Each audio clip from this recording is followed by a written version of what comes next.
මනෝවිද්‍යානුකූලව සංවේදී පුද්ගලයෙක් වෙන්නේ විශේෂයෙන්ම යම් පීඩන වලට ලක් වුණ අය. මේ අය මොනවා හරි කාගේ හරි ප්‍රශ්නයක් දැනුණාම එයා හැම වෙලාවෙම තමන්ව සමාන කරගන්න බලනවා. මටත් මේ දේ වුණානේ. මෙයාටත් ඒකනේ වෙලා තියෙන්නේ. එහෙම කියලා ඒ අයට උදව් කරන්නට ගිහිල්ලා යනකොට මේ සංවේදී පුද්ගලයා තමා ළඟට එන කෙනා ගැන හරි වැටහීමක් ගන්නෙ නැහැ. බොහෝ වෙලාවට හිතන්නේ අර පොඩ්ඩ විතරයි. මට වුණ දේම තමයි මෙයාටත් වෙලා තියෙන්නේ. ඒ නිසා මෙයාට මොන විදිහකින් හරි උදව් කරන්නට ඕනේ කියලා අලං කරගන්නවා. එතකොට අර තමන්ගේ ළඟට එන පුද්ගලයාගේ තරාතිර මොකක්ද? මේ පුද්ගලයා මොන වගේද කියලාවත් අර සංවේදී පුද්ගලයාට දැනෙන්නේ නැහැ. එයාට දැනෙන එකම දේ තමයි එයා විඳපු දුකක් හෝ එයාට වෙච්ච අපරතැබ්බයක් හෝ එහෙම නැත්නම් මම මෙයා ලං කරගත්තොත් මෙයා මට හදන්න පුළුවන් කියලා මේ සංවේදී අය අර ළඟට එන අය තුරුල් කරගන්නවා ලං කරගන්නවා උදව් කරනවා.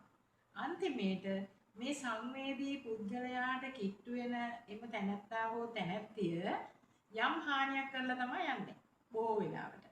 සංවේදීකම නිසාම ළඟට එන කෙනා වටහා ගැනීමේ අපහසුතාවය අර සංවේදී පුද්ගලයාට සිද්ධ වෙනවා. මෙයා කරන්නේ මොකද්ද?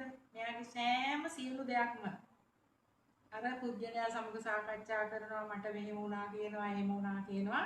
මේක අහගන්න අර එන තැනැත්තා හෝ තැනැත්තිය ඒ වගේම ඒ අයට පහර දෙනවා. සමාජයේ ජීවත් වෙන්න බැරි තැනක් හදලා දෙනවා අර උදව් කරන්න ගිහිල්ලා.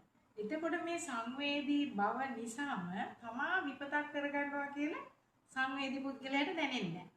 එයා සමාන කරගන්නේ මටත් එදා ඒ වගේ දෙයක් වුණා. මෙයා හරි පව් එහෙම කියලා බදාගෙන කරගෙන උදව් කරනවා.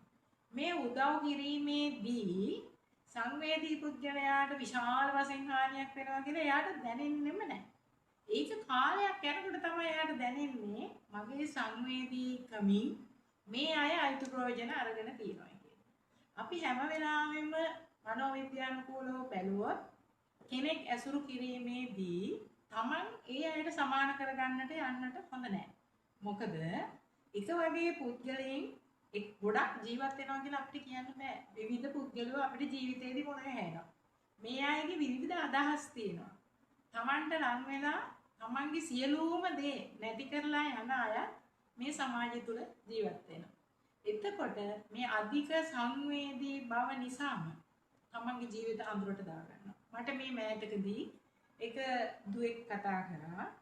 ඒ දුව කියනවා මේ විවාහය අනිවාර්යෙන් මට කරගන්න ඕනේ. මං අහනවා ඇයි දුව